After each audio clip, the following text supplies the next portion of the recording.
Greetings and welcome to my video. I'm Peter Updike, and tonight we're going to talk about turkey hunting. We're going to talk about my process through my personal experience of from A to Z turkey hunting on public land, my process, my thought process, how I prepare, and what I do. There will be topics touched on here that I didn't touch on the last video when I addressed turkey hunting. So let's get started. What I do is I obviously scout and look for turkeys before the season starts. As I mentioned in my other video, all I need to find is a gobbler track. If I find a gobbler track, I have found a gobbler. If I see hen tracks, that's a start, but I really prefer to find a gobbler track. So when I go scouting, if you apply for a quota permit like I have, I applied for a quota permit for the pipeline unit in the Ocala National Forest. I will be hunting on the last hunt of the season, and that's okay. I don't care. I really don't want the first one. I would like to hunt more in the middle, maybe the last hunt of the season, but that's okay. I'll take whatever they give me.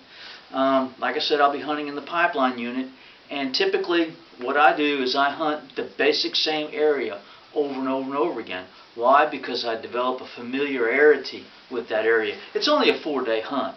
I don't hang my hat on just those 4 days. But we're going to use that hunt as an example here today of my process. So when I go, I know where I'm going. I've been there many times. I scout before I go. I find out the conditions of the road where I'm going. Many times you go to the Ocala National Forest and you'll find that they have cut a whole tract of land, maybe where you were hunting, and that's something you would need to know.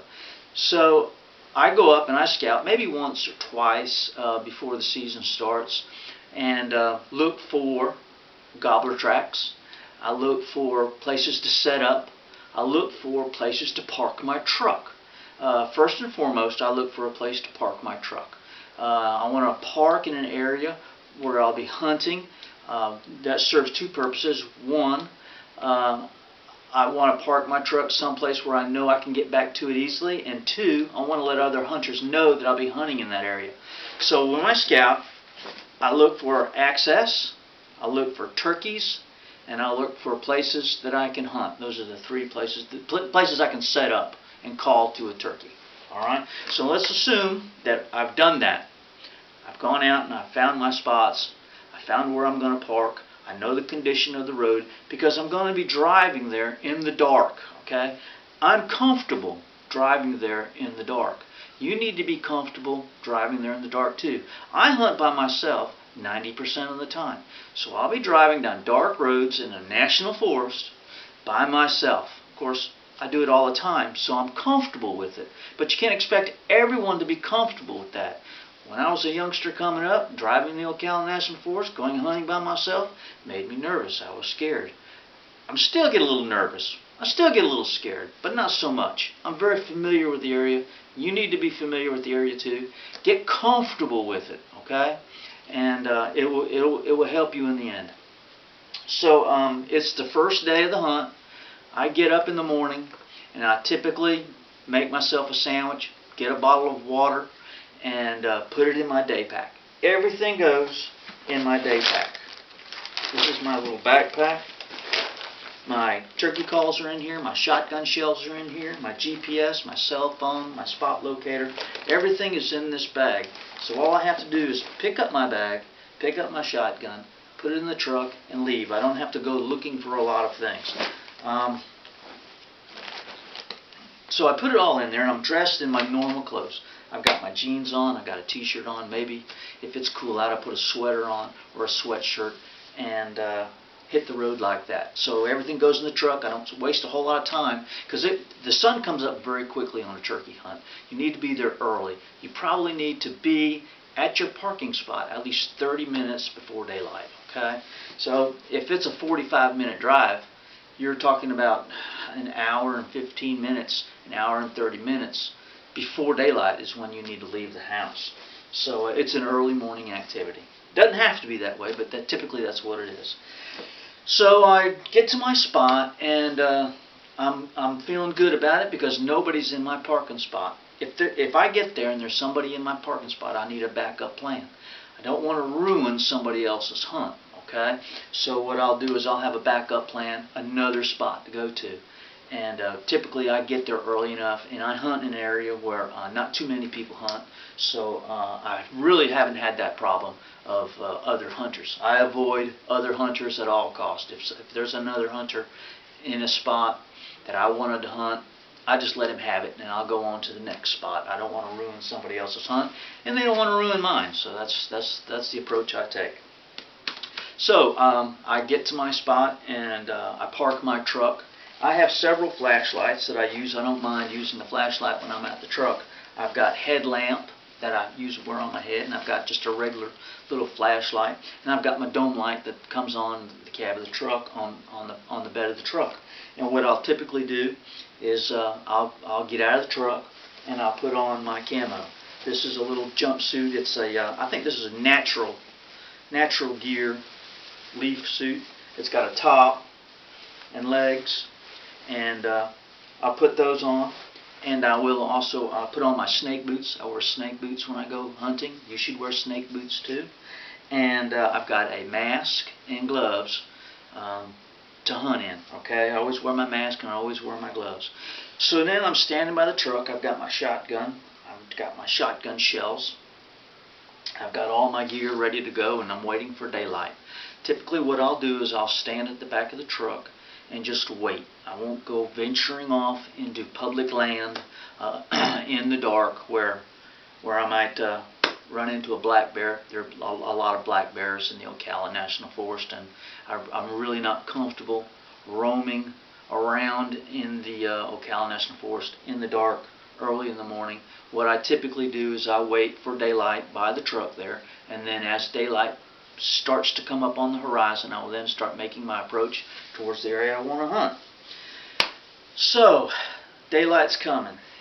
I've got my camo on, I've got my face mask, my gloves on, I've got my shotgun, I've got my backpack.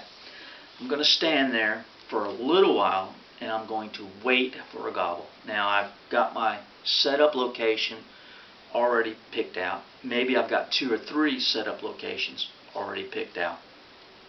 I know where I am, and I know that no one can make an approach to my hunting area from the other side.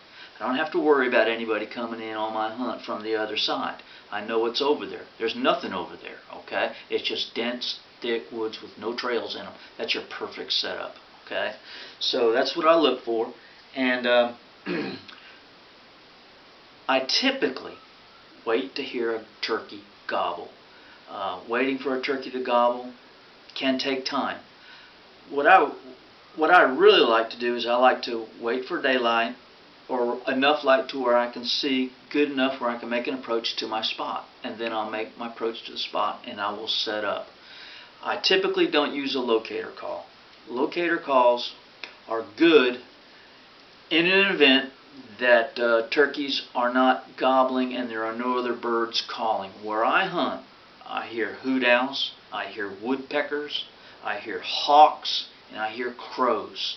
When they start sounding off, if there's a gobbler there, 90% of the time, that bird is going to gobble. That's all I need to hear. That's all I need to wait for. If I have found a track and I know a gobbler is living there, he doesn't even have to gobble for me to hunt him, okay? I will go to my spot, I will set up, and I will start to call once it becomes daylight, alright? And how I start. Okay, now the question is, do I use decoys? Typically, I have decoys, and I've killed turkeys in front of decoys. These are feather flex decoys. The last couple of hunts I haven't used decoys, and I've killed birds without them. They're a pain in the neck. If I'm hunting on private land and the birds are in open fields and whatnot, usually I won't hunt with them at all. If I feel like I want to use a decoy, sometimes I'll put it in the cover. I just don't like putting decoys out in the open for turkeys to see. I've had them see them and go the other way. Just that simple. And I don't want that to happen. So, use decoys if you want. I don't always use them. Alright? So I'm going to get out my slate call or my box call. It's a Lynch box call. I would prefer to pick up my slate call. I like a slate call. And just real softly and quietly. I never really know just where the birds are roosted. I kind of have an idea. Usually they're anywhere from 400 to 500 yards away through the swamp. The swamp is a hint. That's it, man. See if you can get him to gobble. He doesn't gobble, but he will. If he doesn't gobble, just a little bit louder, a little bit more aggressive.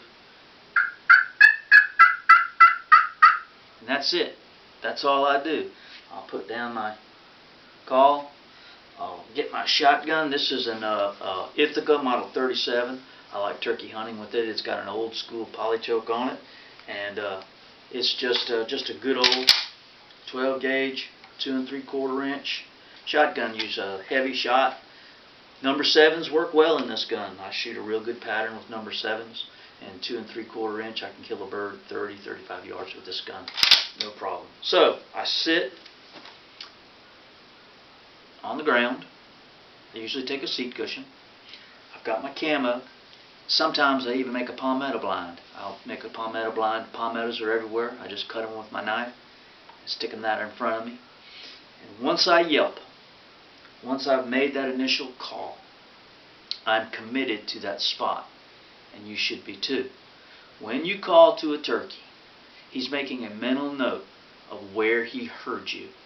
If that bird flies down and starts to gobble and starts making his approach, he knows exactly where you are.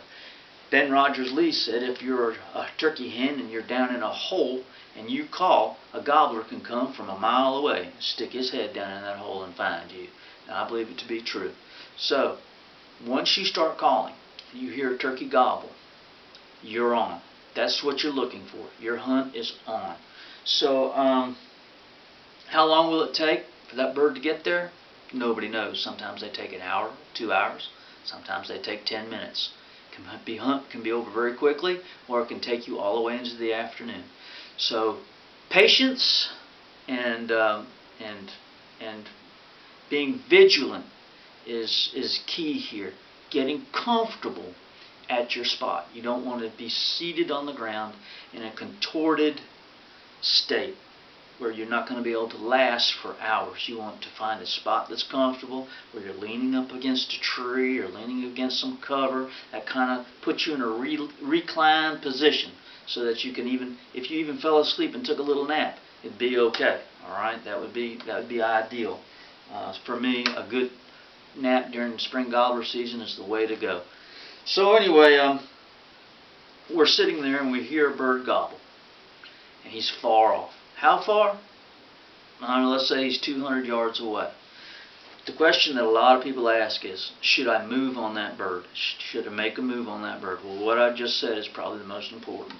Once you call and that bird replies, he's made a mental note of where you are.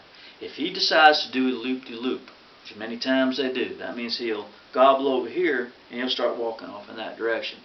The temptation is for me to get up from my seat, gather up all my gear, and chase after him and try and get in front of him. He knows where I am all along. He's going to come right on around. He's going to come all the way around. He's going to come from this way and come to my setup. That's the chance you take. But so many times I have called to a bird and I thought I'd try and get in front of him. He'd only go around me and end up in the very spot I started calling from the beginning. So, patience is the key. Patience, patience, and more patience when waiting out a bird. Many times when you're hunting on public land, other hunters will bump your bird. That doesn't mean your bird has forgotten about you, okay? He can be spooked off, but he can be called back in. You've got to learn to be patient. And you've got to learn to be patient with other hunters. Sometimes they can ruin your hunt, okay? So, if I'm seated and I hear a bird gobble, I'm going to wait for him to come. What do you do when the bird comes in range? All right, one of two things is going to happen. Either he's going to come in and you're going to know he's coming, Or number 2, he's going to surprise you and come in silent. That happens all the time. Alright? As I said in the other video, the most important piece of knowledge that you can take to the turkey woods with you is the effective range of the gun that you're hunting with that day. It's like archery hunting. If you go bow hunting and you haven't practiced with your bow and you're not deadly lethal with your bow, then you have failed to prepare. Okay? I can understand being nervous, getting buck fever, or your arrow hitting a limb. Okay, that happens to all of us. But just not being able to shoot at all, or not unable to pull your bow back because it's cold early in the morning in a tree stand, well, you haven't prepared. You need to prepare. You need to pattern your gun. You need to know the effective range of your shotgun and how close that turkey needs to be. So when you see your turkey, the first question you need to ask yourself is, okay, number 1, is he a gobbler? Number 2, how far away is he? Alright, there is a gobbler standing there. He snuck up and in on me. I don't know how far away he is. That means you gotta wait. Okay, he's too far to shoot. The key that I use, the thought process that I use when shooting a turkey, is if I can see the bird blink, he's close enough to shoot.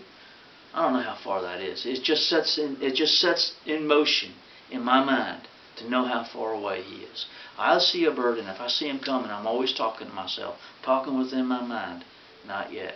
Not yet. Now, if he catches me, and he's not been gobbling, and I've got my shotgun laying down in my lap, I always keep my shotgun laying down on my lap and maybe just prop it on my boot, like so. I already have a shell in the chamber. Your gun is loaded. Okay? Be a mature hunter and know that your gun is loaded. Got your safety on. When I see a turkey I want to shoot, the first thing I do is I take my safety off. Okay? I take my safety off and I get ready. I wait and I watch that bird. And I just assume he can't see me.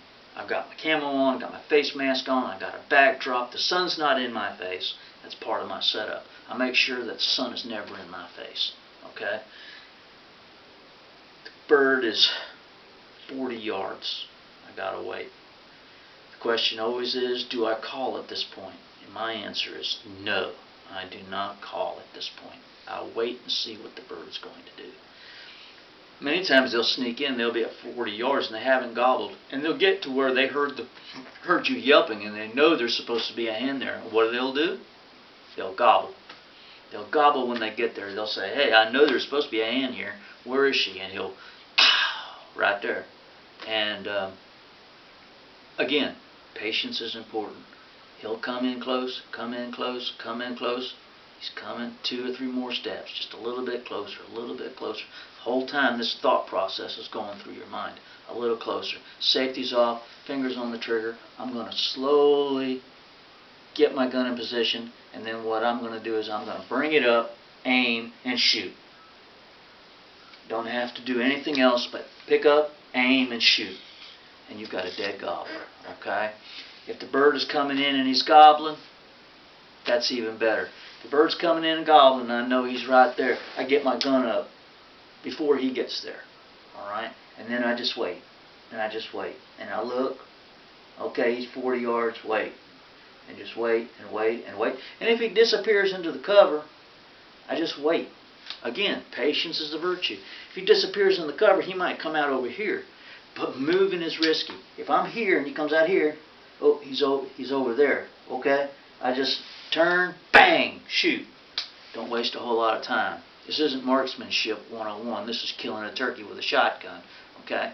You'll shoot a pretty good pattern. You just aim at your turkey just like it was a rifle, and you'll kill your bird. Okay? That's my process for turkey hunting on public land. I typically don't. What I don't do is I don't. I've got several pairs of binoculars here. I usually don't take binoculars with me. They're just a little too heavy to carry. I never carry a sidearm. I see guys out hunting, they carry pistols and all that. Less is more, okay? You've got a 12 gauge shotgun. What do you need a pistol for? You don't need a pistol. Leave your pistol at home. If you want to take an extra, generic bird shot, I don't shoot snakes, okay? I just don't.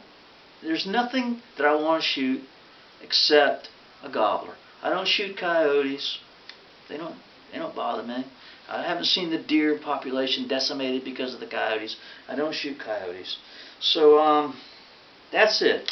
Some of the things I carry with me when I go on a hunt, in addition to my calls, of course, I take water and I take my lunch. I usually plan the day.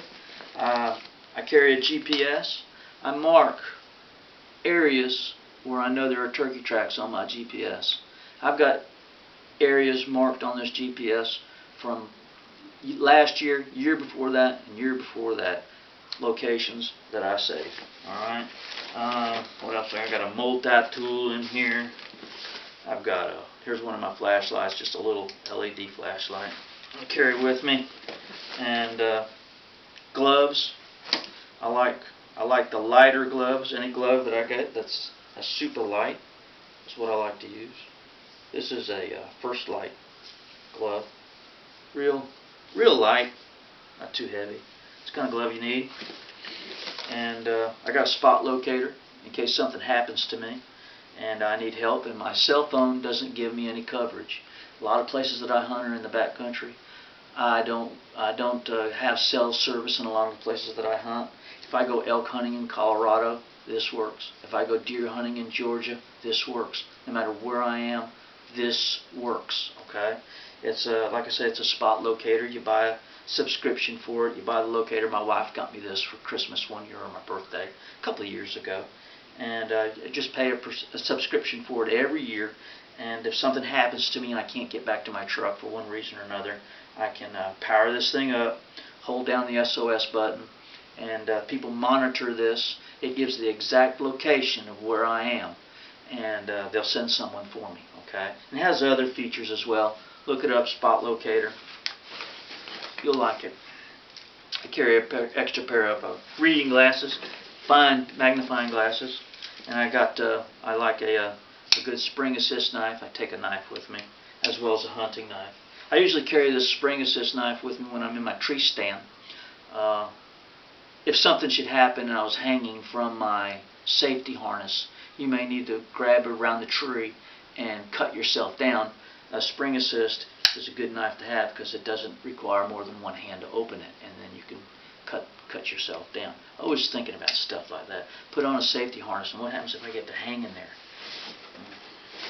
Again, the face mask. Got to wear the face mask. And another flashlight, and I always carry a cigarette lighter, just in case I want to have a fire. And bug repellent.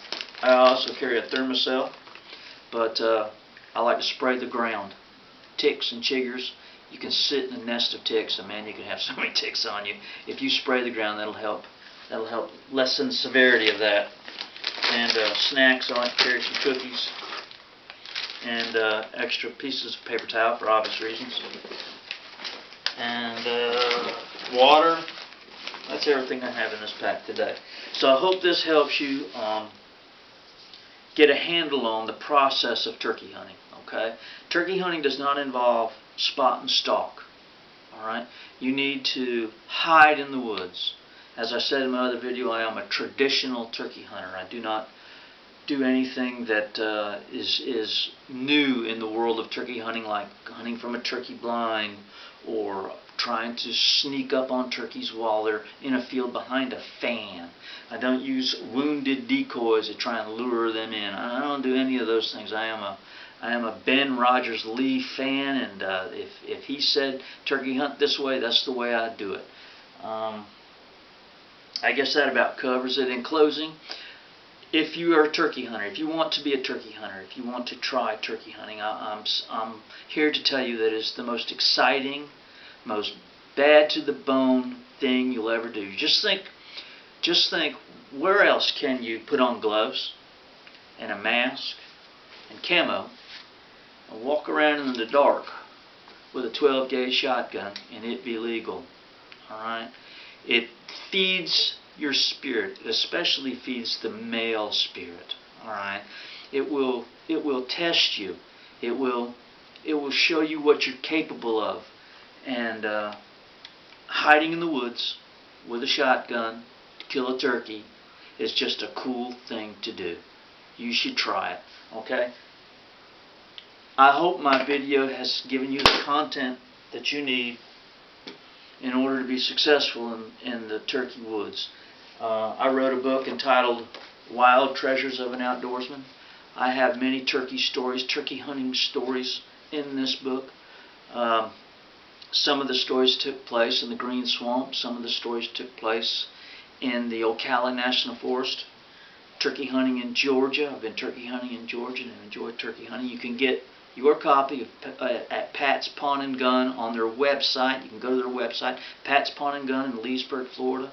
Click on publications. My book will come up. I think they're $15.95. They'll ship one out to you. It'll be signed and autographed by me. Okay?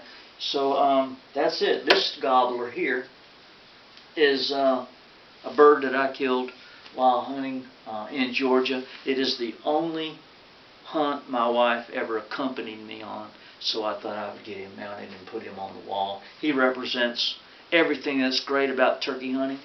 He represents all of the turkeys that I ever brought home, ever killed in the woods, brought home and enjoyed and eaten. Of course, I've got all of the beards and all of the spurs. I've got beards all up through here, and I've killed a lot of turkeys. If I never kill another turkey, it would be okay with me because I've killed more than my fair share. But I got a feeling there's another turkey in my future. One thing's for sure, if I don't go hunting, I won't get him.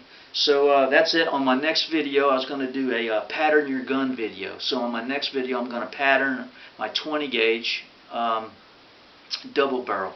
What's going to happen is I'm going to be taking my niece's son, so I just call him my nephew, and I'm going to be taking my nephew on his third or fourth turkey hunt, and he's going to go on a grown-up hunt. We've been doing the youth hunt, so I'm going to take him on a grown-up hunt, and I'm going to let him shoot my turkey gun because he hasn't killed a bird yet, and I want to give him every advantage. So we're going to be patterning a double barrel 20 gauge. I haven't killed a turkey with that shotgun and think I'd like to try and do it. So that's what we'll be doing. So I'll do that. I'll do a video on how to pattern your gun. Okay, it's pretty simple. And again, it goes back to the first rule of turkey hunting. Know the effective range of your gun. Alright, love you guys. Hope you like these videos. I sure like making them. And subscribe, like, or just visit back. Alright, love you guys. See you. Bye.